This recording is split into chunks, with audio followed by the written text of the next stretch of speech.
blue one. Blue one? Yeah. Yeah. The first one that you tried on that was boring and lumpy, but that wasn't actually boring and lumpy. That one. Yeah, which do you prefer? I don't know. I'm actually starting to go mad.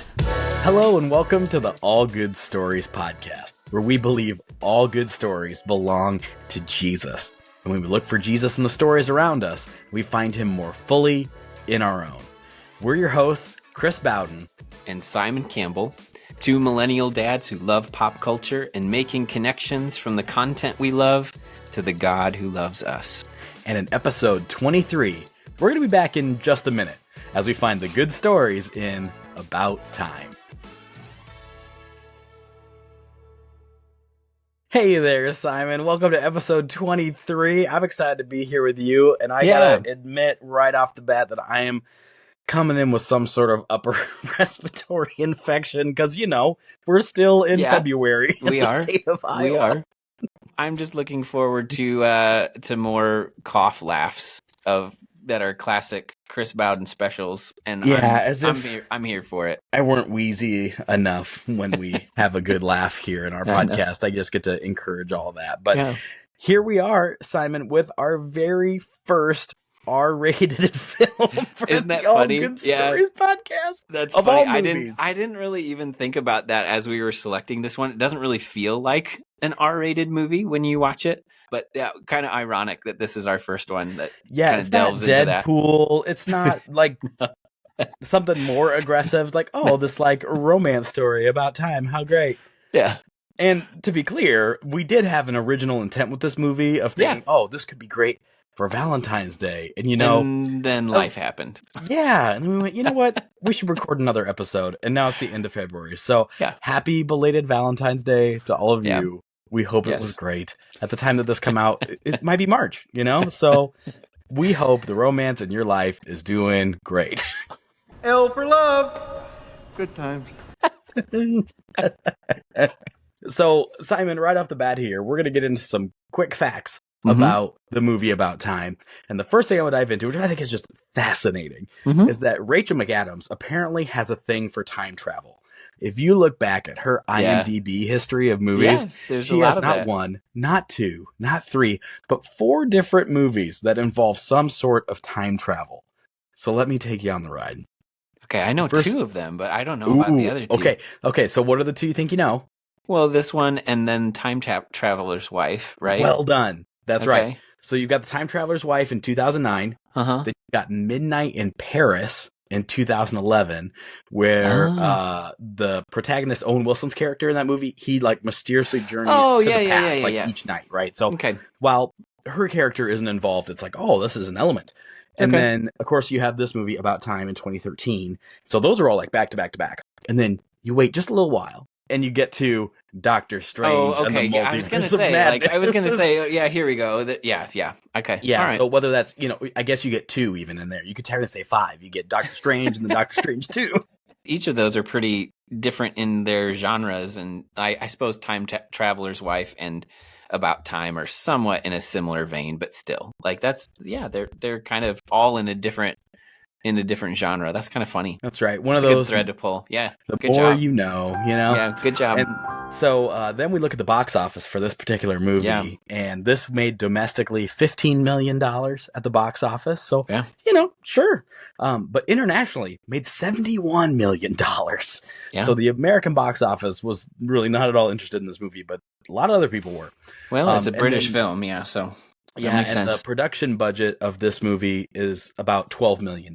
So if you compare the 12 to, 15 and 71, my goodness, that's great. This movie did just fine for where it was at. Sure. And then for its ratings, it came in at 71% for the critic score, and the audience loved it just a little bit more at 82%, which is not super surprising to me. I think there's a lot to love in this movie, but I could definitely see how the critic's eye knocks that down a few pegs compared to the audience, where I would assume if you're into this movie, if you've seen it, it's probably a pretty beloved one. It's one that's definitely going to pull on your heartstrings and sentiment in a really, really good way, which I'm sure we'll get into. Oh, yeah.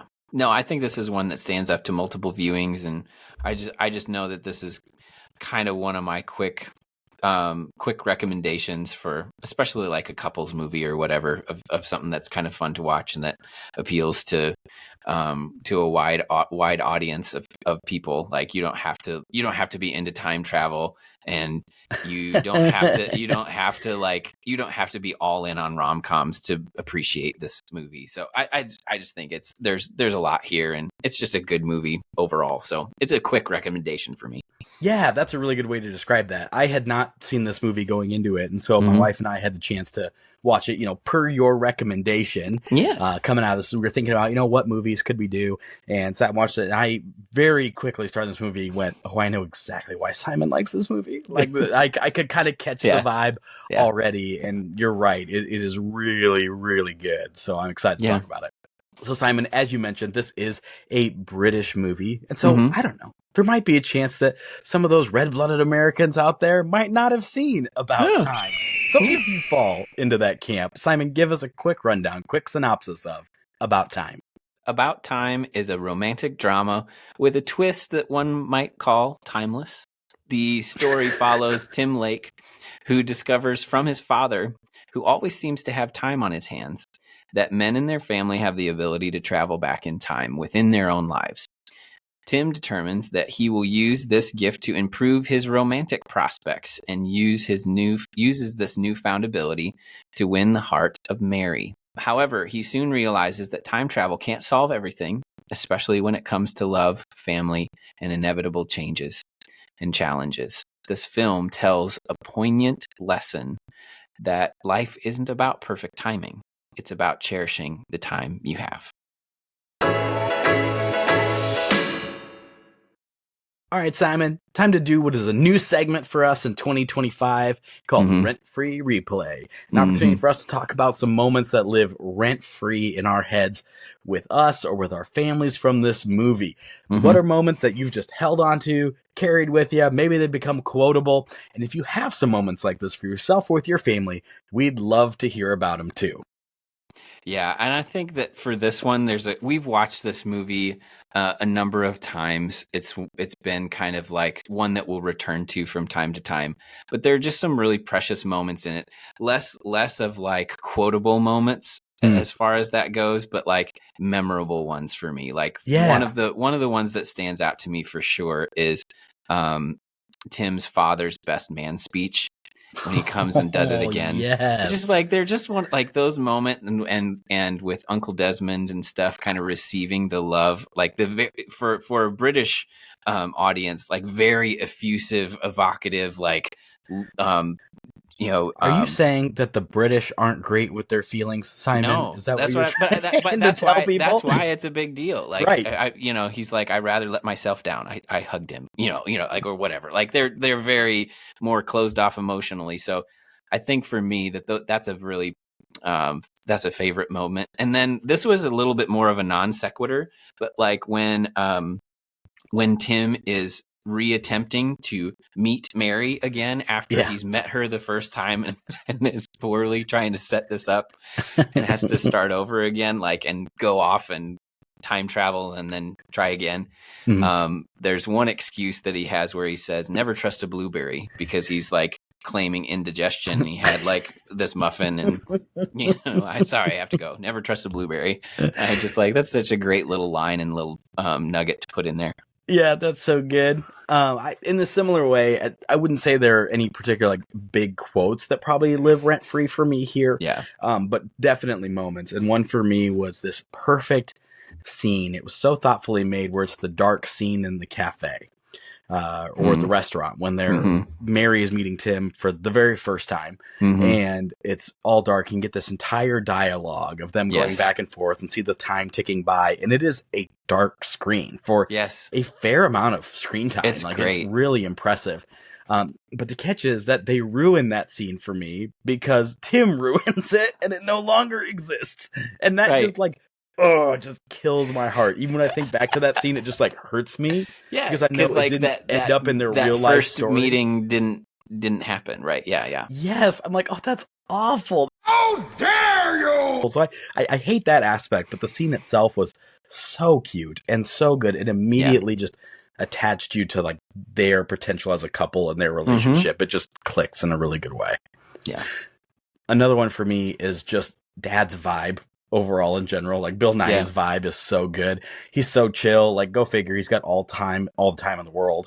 But that family vibe, that kind of like just in general of them as a group is so great. It's just this eclectic, like British eccentric vibe, or eclectic is maybe a better word. Where it's like, oh, they have tea on the beach. They have movie nights. When you get to the wedding, it's this eclectic combination of elements and colors. And this Italian song as Mary walks down the aisle. That Italian song is great. It's a great. It really does work. Wow. And she's wearing a red dress, not a white dress. Like it just has that certain eclectic energy to it that feels very European, but then like a particular sect of like British, where I'm like, at least 3 people in that family knit, you know? It's like, it's so good. And I like living in that for this movie. Those are good moments to run back to, and that's what makes this movie watchable again. I would say like that's really what makes it replayable as a whole, is some of those moments that you were just talking about. Those moments are great. They're part of the magic of this movie About Time. But really what we're here to do is talk about what moments or what elements in this movie uniquely belong to Jesus. Where can we see God's story, his narrative? Where can we see comparison and contrast to what God's doing? And relate this back to some spiritual conversations in our lives. So Simon, right off the bat, what do you think uniquely belongs to Jesus? I think one of the conversations that comes up right away on this is like the idea of what to do with this gift that you've been given.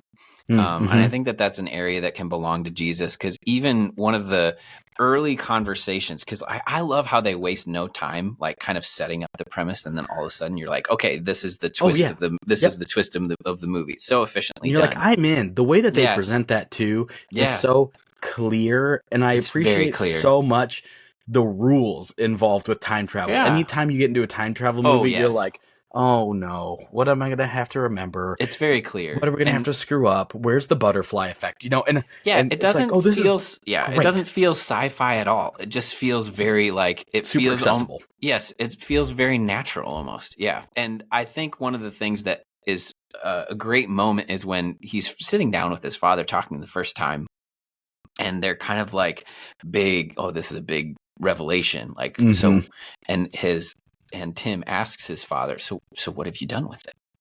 And like that's what the conversation starts like. So you have this thing, like, what have you done with it? And I think it's such a great way to set up that conversation. And they kind of talk through the different men of their family of like how they've messed that up. And I think that which is what a great like hint at family history and different types of stories and things that we never get into, but it is very cool hints there. Yeah, you don't need to have the picture painted for you. You get a chance to just like in the context of this conversation get that. And so I think what belongs to Jesus here is that it matters what you do with what you've been given. And so like even just from the outset, you know, Tim decides in the context of that conversation, he's like, you know, I just need it to help me get a girlfriend. You know, like he decides from that moment. The mothership. Yeah, well, yes, the mother, yes, and the dad, yes. That's so great. You know, so that's what he decides on. And like they kind of go through like, well, money would be the obvious one. Oh, no. And the father like steers him off like, oh no, I've never really met a genuinely happy rich man, you know, like and talks about how that's utterly ruined one of his relatives' lives by using that gift that way and all that kind of stuff. So I think for me though, when we talk about Tim's application of this, like romantic love, like it gets us part of the way there.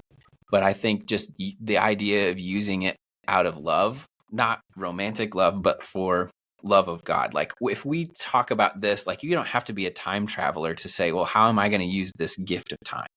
Right. That's the opportunity. Like that's the whole point of the movie kind of is like, because it doesn't feel like a super natural movie, like a sci-fi movie, like this is a very approachable and effective and accessible lesson that we can access.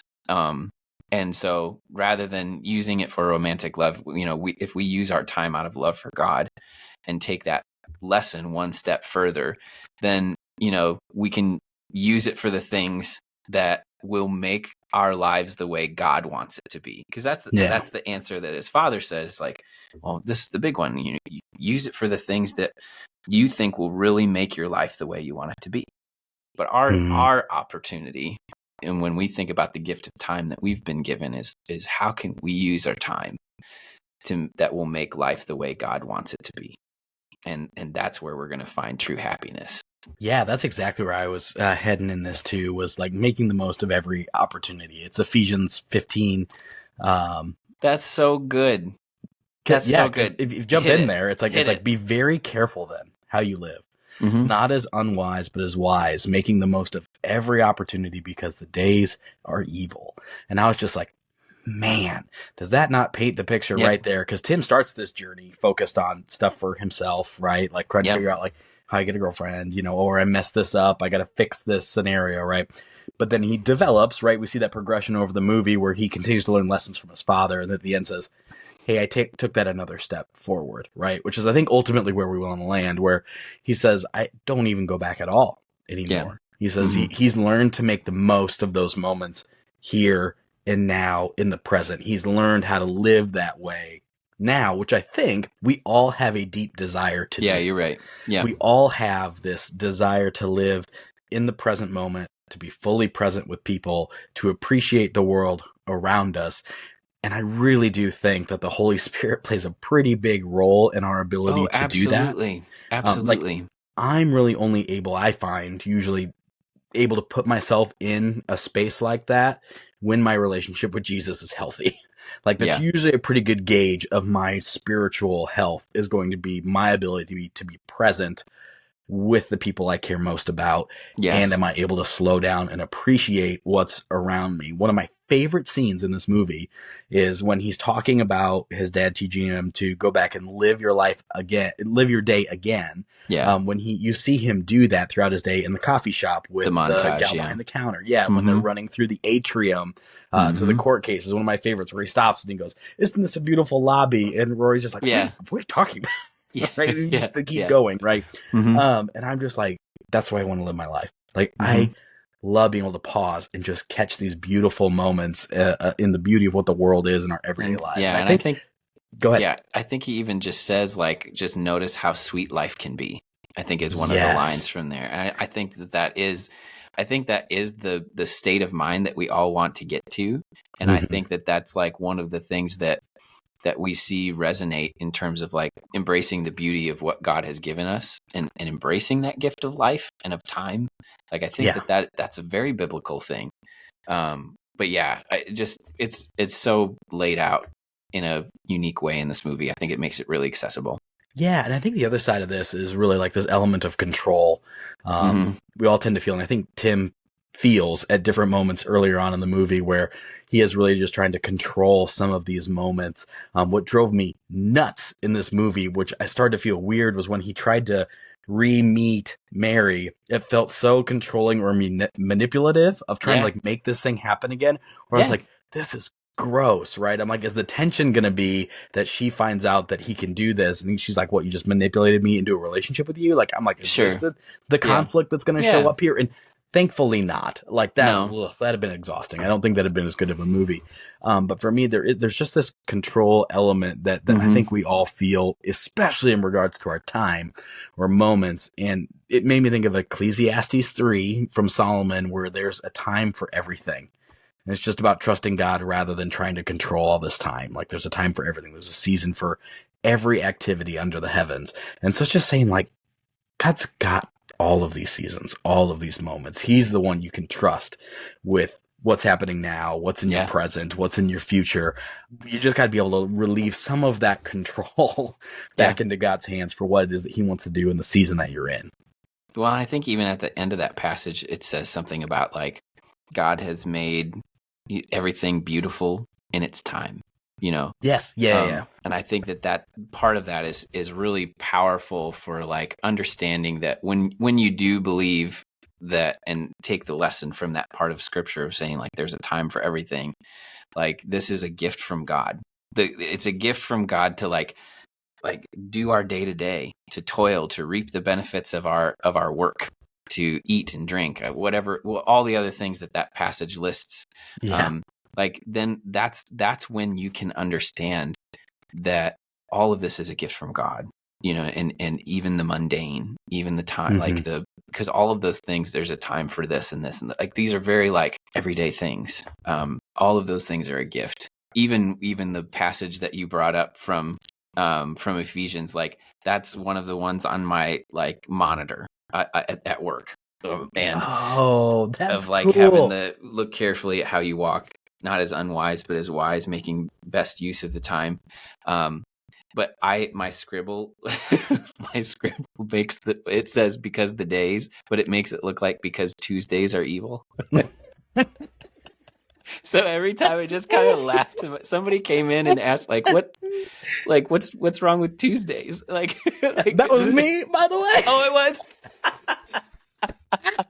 I forgot that was you. Hey, dude, what's wrong with Tuesdays? Because Tuesdays are evil. Yeah, man. Tuesdays were tough in Ephesus. I think what's connected to this here, even as just been talking about it, is one that I caught of just to the value of the present moment. It was Matthew 6:34 of like, hey, therefore don't worry about tomorrow. Tomorrow will worry about itself. Each day has trouble of its own. And in different points of the movie, I felt incredibly anxious for Tim because he's going to screw up the life that he already has in a lot of ways. Like there's moments where it's like meeting Mary. Oh, dude. Screwed that one up. Best of intentions, screwed that one up.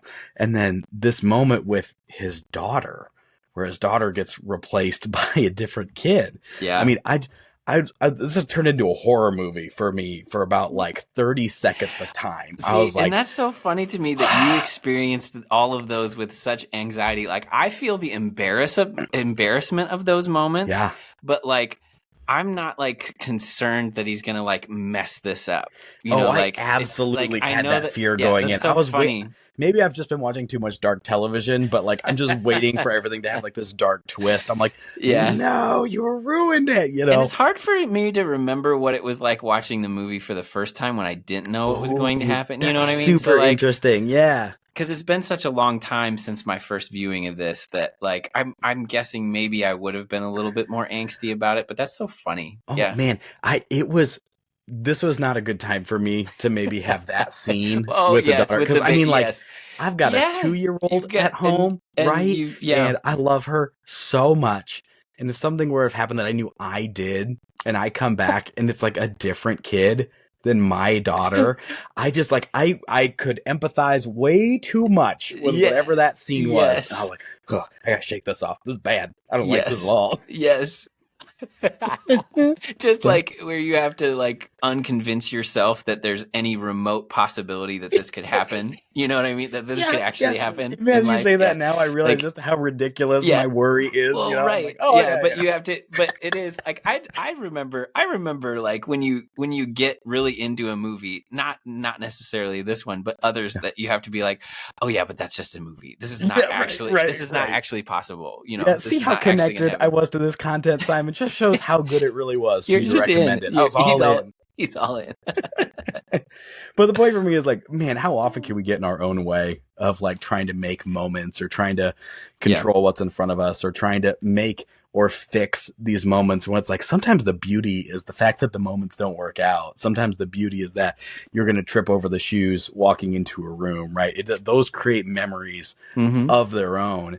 And so I just like, hey, just don't worry so much about tomorrow. I mean, it's just it's in the Bible, you know, like easy to say, hard to do, but like, we so often get in our own way just trying to control all those things. And I think he moves more and more to that, like once he embraces the true reality of this gift and moves on and like learns the secret of his father and takes it one step further. Yes. Like, he does move more towards like, he's not moving towards more control, using his gift for more control. He's actually using for less, you know? Yes. The energy that he has in that scene doing breakfast with his 3 kids is perfect. It's a great embodiment of that. Yeah, he's using it for less, and he's not actually being more worried about the outcomes or whatever. He's actually worrying about it less. You know, so I think that I think that the way that this gift is applied throughout the movie, and then the lessons that he's learning from it, are just super applicable in terms of like, and gives us a unique opportunity because it allows us to look at time differently, because it's in the context of this story where time has different rules.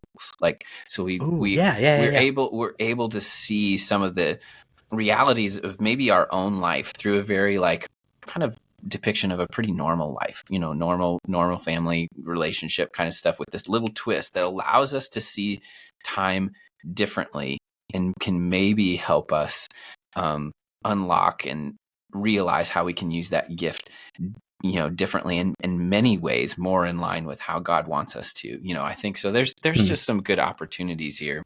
And I know you talked about this earlier, but like the idea that he can't use this gift to fix everything, to like manipulate everything, to like smooth everything out. Like, and I think that that's really relatable and important. And I think this is an area that belongs to Jesus, because we recognize like the lesson that's learned here is that you can't fix people. Like we have a lot of ability even without time travel. We have considerable abilities to like shape our environments and do things and use our relationship and influence. But if we've ever been with someone like his sister Kit Kat in this movie is experiencing some true struggle and is caught in a pattern, that is something that any amount of control or manipulation you can't fix. You could desperately want something different for them, but in the end it's not up to you. Mary says it really clearly. It's like, I think this is something she's going to have to fix on her own or discover for herself. Yeah.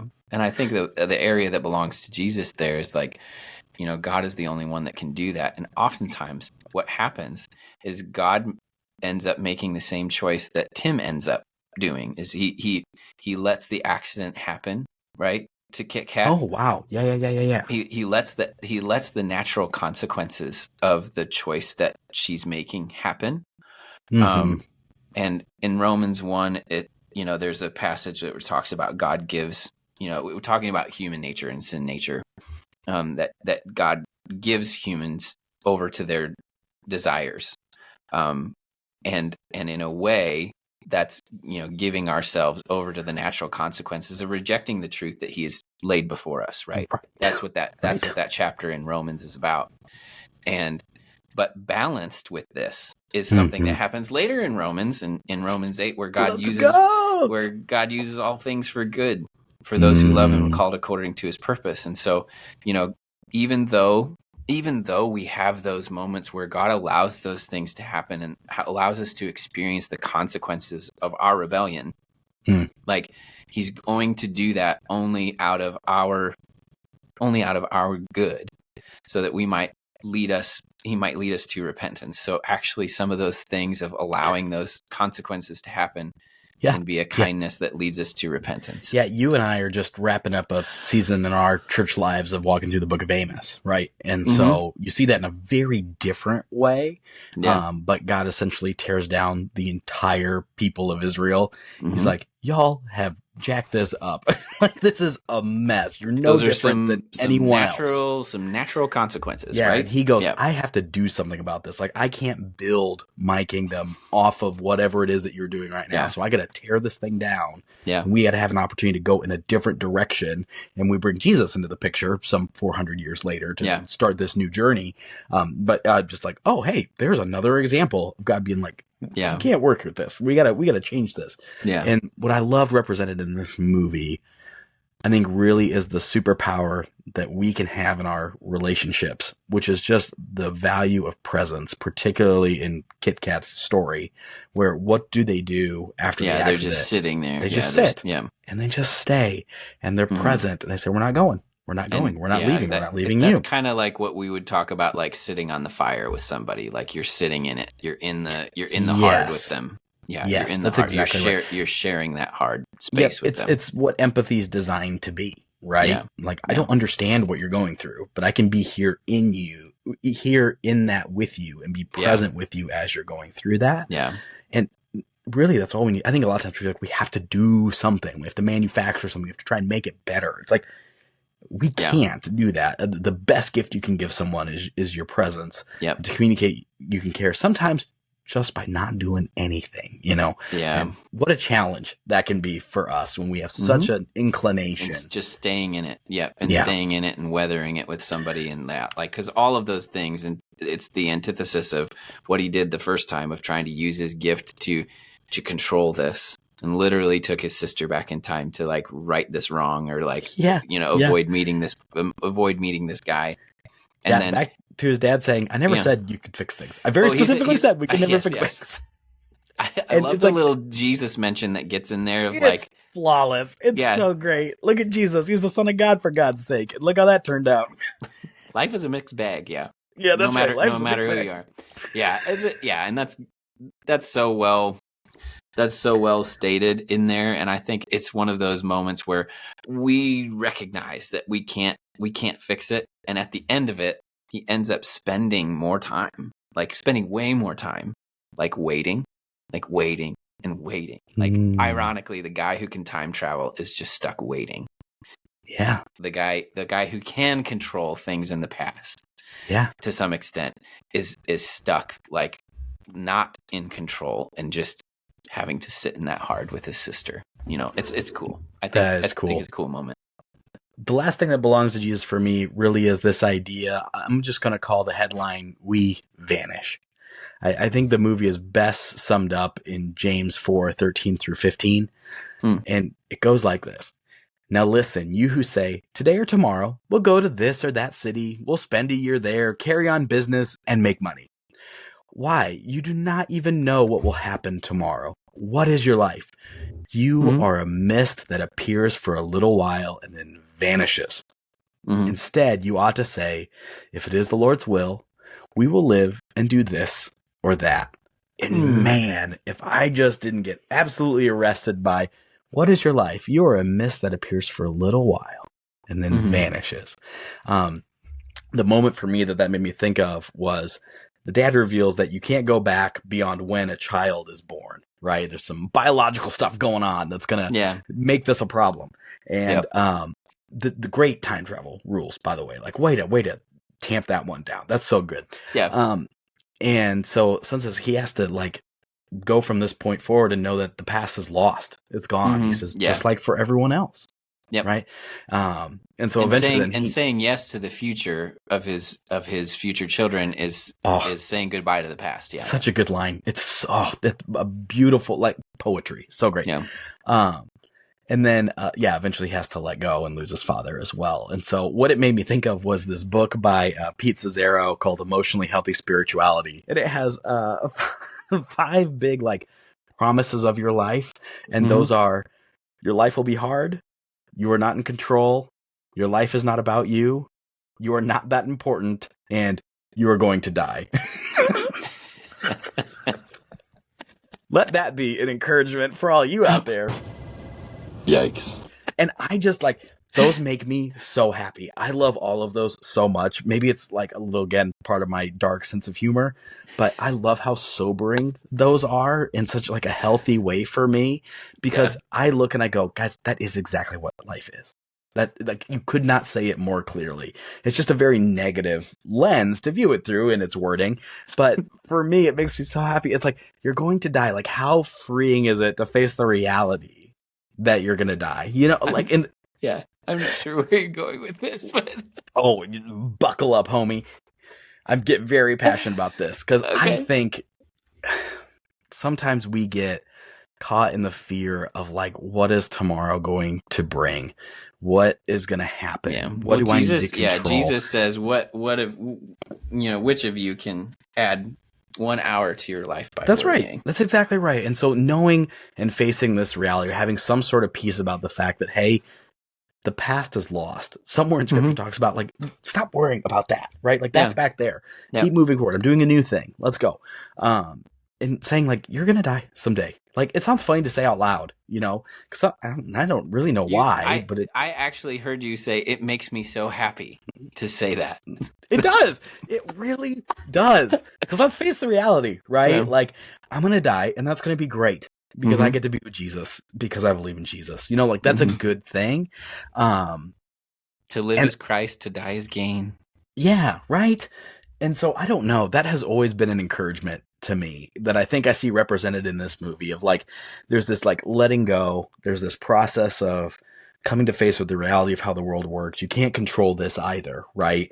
It's a little bit of like processing through the grief of that in order to then be free on the other side. So maybe I've just bummed everybody out. No, maybe that's me in my kind of dark world over here. I was just poking a little bit to see what would come out. It's great. Oh man, it's but great. I will run back to those all the time. Like, hey, your life will be hard. I'm like, yes, it will. You are not in control.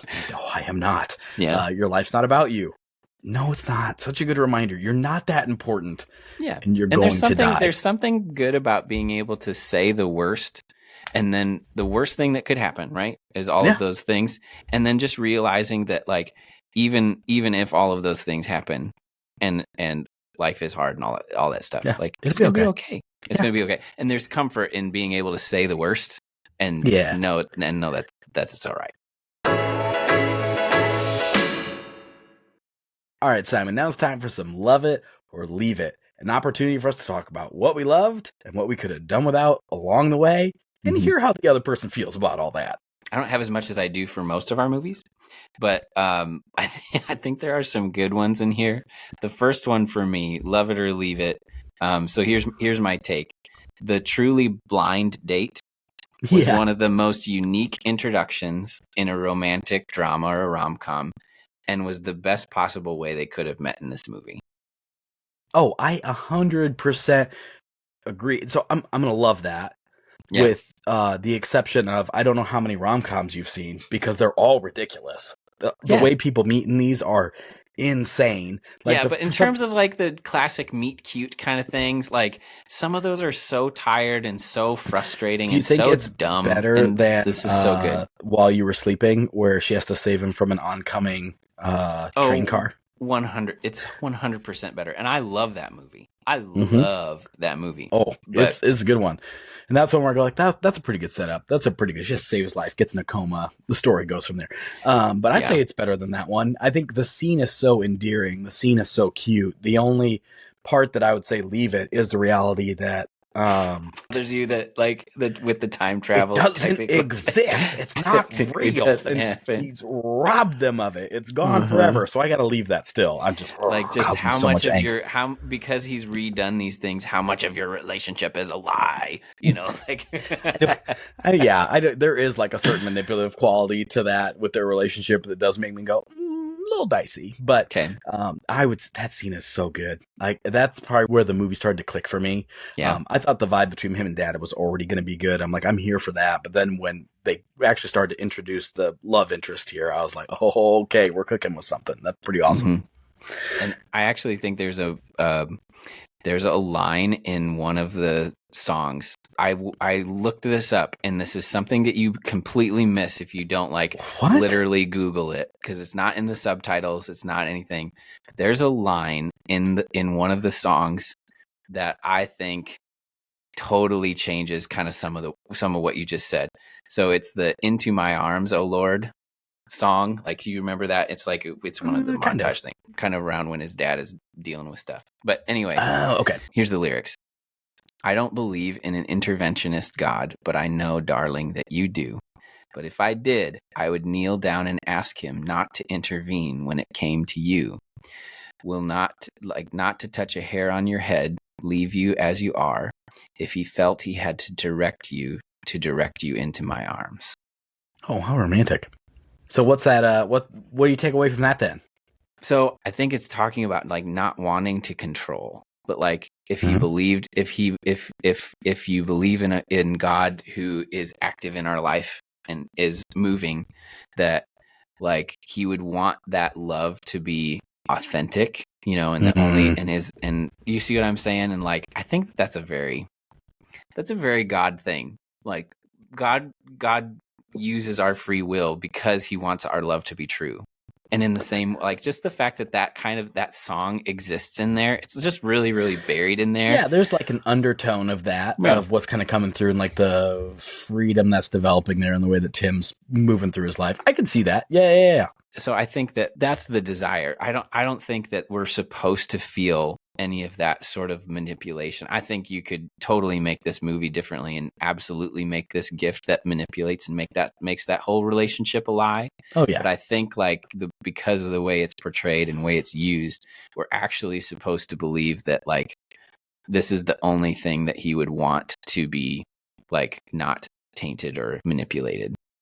I think what made this movie work is that we did not spend time traversing into what could have been the relational drama of Mary finding out that he could time travel. Like it set a certain precedent, like knowing that his mom doesn't know. And there's a little bit of part of me that's like, your most significant person in your life doesn't know this huge part about you. Like there's a little bit of conflict for me there. But for the sake of this movie, I just love that was not a part of the story. I think what made it work so well was that we never had to go into that whole realm of a conflict between the two of them knowing this reality. Yeah, there's no like breaking down of that barrier, that wall, and it doesn't really create a barrier between them, right? It's something that he uses to love her more. You know, like I think that's what makes it good. That's why you could watch it again. I don't think I could stand watching that conflict like over and over again. No, that'd be tough. Yeah, I love that. The episode, like that moment where he entertains his initial love interest, Margot Robbie's character. Yeah. And he goes back to like kind of like try to read it, like discover if there's something there when they meet up years later and he's with Mary. Yeah. That part infuriates me. I get mad every time. And I'm just like, I wish there was some kind of consequence or some kind of like coming clean with him. Cause like that makes me way more mad than any of like the pseudo manipulation of his relationship with Mary, but just like he went to dinner, like he did the thing, you know what I mean? Like it's kind of, it treads that line, right? Like I get the tension that they're building here, and I felt it in that scene. I'm like, don't like he knows, man, even though he has time travel and could just go back, like he knows that, like y'all know, everyone knows, everyone in this movie watching this movie knows that that's wrong. Yeah, so they built the right tension. Hey, the story did exactly what it was supposed to do with you. But I wish that there was like just part of me is like, and it would have been better if there was some consequence to that. Yeah, because I think the tough part is, you're asking me to marry you because of this other like questionable moment that you had that made you realize. I'm like, don't ask to marry me because of that, right? That's not a good motivation in this moment. A little icky. Yeah, a little icky. I'd leave that too. I wish there was a little bit, something a little more thoughtful coming out of that. When you put that all on paper and it's like, the same night that you decide not to have an affair, you decide to propose. Like, you can't put take that down on paper. That's not okay. Good. Kind of gross. Good, man. That's glad that step is what it took for you to know you love her. All right. Right. Good job. Yeah. I think Mom is the low-key MVP of this movie. She's a great character. What a great character. The bluntness of her. And I feel like I know people like that, right? Where it's still loving, but not in a way that's traditional, right? That's so... it's not pandering. It's not pandering at all. No. You know what I mean? Yeah. No. The fact that she's like, hey, tell me your biggest weaknesses, right? And she's sincere. And she's like, great. Absolutely. Totally get that. You know, and Rachel McAdams, Mary, so clever of saying, well, I have a weakness for your son. She's like, oh, me too. But don't let him know. Better don't let him get cocky. Yeah. One of the best written lines and the best delivered lines of the whole movie is when they're coming back and got the news about his dad, and she just says, I am just completely uninterested in a life without your father. Beautiful. Like, that's one of the best written lines, best delivered lines in the movie. It is so good. Because she thinks she is, I'm effing furious, is what she says. And I like, that's great. It's, credit to the writers there. That's perfect. Yeah, it is great. Love it or leave it, this take, Rory is the best extraneous character in this movie. Like the best, he's not necessary to the plot per se. Yeah. But just like the best extraneous character. I think I'd probably have to leave that just because he does not stand out to me compared to all the others. Okay. Then my second one, because I laid a trap for you. It's a trap. So if you had said love it to that one, I have another one. So love it or leave it, Uncle Desmond is the best extraneous character in the movie. Saying, like, it's Uncle Desmond. I don't know why you would pick Rory because Uncle D is the best extraneous character. Well, just sometimes it's like between him and Mom. I mean, honestly, that's the two of them that really makes some magic for me. You're such a generally supportive and agreeable person. Is that a lot of times I feel like we just end up loving loving each other's takes. So I kind of wanted to. You're trying to create some conflict. I see. I what was you're just doing trying to create you're some tension laying here. A trap, you monster. Because I was like, "Are you kidding me?" I was like, and that's the point of his character, the most unmemorable, awkward. You know, I was like, "Oh, he's doing his job." Because I'm like, "No, I don't know what you're doing here." Yeah. Because it's Uncle D, it's Uncle Desmond. Yeah. Because at first I was like, I can't figure out what his thing is, right? They said he was like the least charming, guy, and I was like, what? Oh, okay. And there's a magic to it. It really works. But by about endearing. 2/3 of the way through, I was like, yeah, endearing is the right way to say it. And the way he talks about like the cancer diagnosis of Dad, of like pulling back to his best man speech that he went back and did, saying, he said, "He loved me, the best day of my life. This is probably the worst day of my life." I was like, oh, so nice. So good. It is great. Just kind of understated all the way through, but just very good. Okay, here's my last one. I think one of the most magical elements hiding in this movie is that we get the reunion of the Pirates of the Caribbean's greatest villains. Hold up. What? Yes, I was really hoping this would be news. Okay, so you get Davy Jones, played by Bill Nighy from Pirates of the Caribbean. Okay, yes. With Lord Cutler Beckett, who's played by Tom Hollander, who's Harry. And he's like this family friend. And so Pirates of the Caribbean, those movies came out in like 2006. From the East India Trading Company. Yes! 2006, 2007. And then in 2013, you get this movie. So those movies have happened. And then somehow in this romantic comedy. I completely missed that. That's so great. The Pirates of the Caribbean. Because Bill Nighy is like unrecognizable in his role, Gosh, but yes, just so funny. Man. Still, Davy Jones, done. One of my all-time favorite characters. I'm not going to miss an opportunity to pull that reference. Do you not fear death? And, wow. As soon as Tom Hollander came on screen, I went, "Where do I know you? How do I know you?" Very iconic. The first line, he says throwing F-bombs out right at the door. First line, he gets out there. We're going to have to do Pirates of the Caribbean, because I just feel like that's that's a love for you. Dude, that's you so get me funny. into pirate territory. You got to be careful. Like, we could really have a time. Okay. All right. That was magic for me. That was great. That's awesome. All right, the last love it or leave it for me is the last scene with his dad when they go back and have the day at the beach is the perfect moment to end this movie, but it partially is ruined in my own mind because I'm wondering, does that break the time travel implications? Like, does that break the rules? Like, my mind wants to go there, and it kind of ruins the moment for me. Yeah, Mr. Sci-Fi trying to think out the rules. Yeah, surprise. Yeah, because he goes back before the kids are born, and like he says, well, technically they don't change anything, but then he's like, okay, well, if you don't change anything, why couldn't you just go back and play ping pong with your dad anytime you want, right? So well, that is a very good thought. That's right. If you're just staying in that room playing ping pong, I almost hesitate to even say anything because I love this movie so much.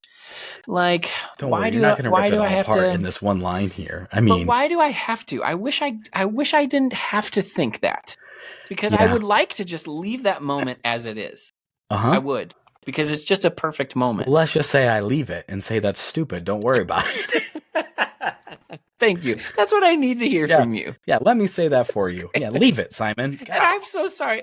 I'm so sorry if I just ruined that or like broke the glass on that, shattered the glass for everybody on that one. I feel like what you're saying is valid, and for the sake of the movie and the moment, we got to leave it. We got to let it go.